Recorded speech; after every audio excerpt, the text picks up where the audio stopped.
আজকে এসআইআরের নোটিশ যাদের যাদের কাছে পৌঁছেছে তারা এখানে এসেছে। আপনারা দেখতে পাচ্ছেন কত ভিড়। শুধুমাত্র এখানে না, আর একটা আছে, পূর্ব দিকে ছেড়ে আসলাম। কতগুলো মানুষকে দেখেন কিভাবে অনাহারে ফেলছে, মেয়ে ছেলে সবকে ফেলছে, দেখতে পাচ্ছেন।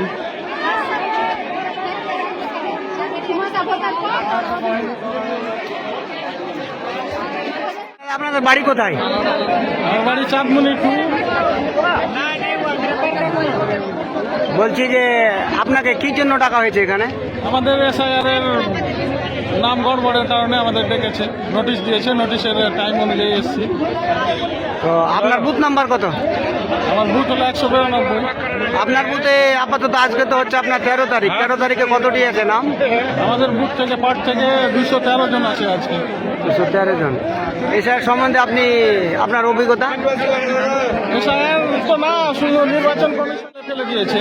আমার ডকুমেন্টে কোনো কিছু ভুল নাই। 2002 বাবার সাথে ম্যাপিং করা হয়েছে, অথচ আমাকে নোটিশ করা হয়েছে। আমার ওই ডকুমেন্ট ওই সব আবার পুনরায় এসে জমা দিচ্ছি। এর আগে এসেছিল নো ম্যাপিং, সেটা সাবমিট করেছি, আবার এখন নোটিশ করা হয়েছে। শুধু এগুলো হয়রানি হচ্ছে, হয়রানি ছাড়া আর কিছু না। একটা বুথে 400-500 করে লোকের নোটিশ আসছে। তারপরে আপনি এ ব্যাপারে নির্বাচন কমিশনকে আপনি কি জানাতে চেয়েছেন?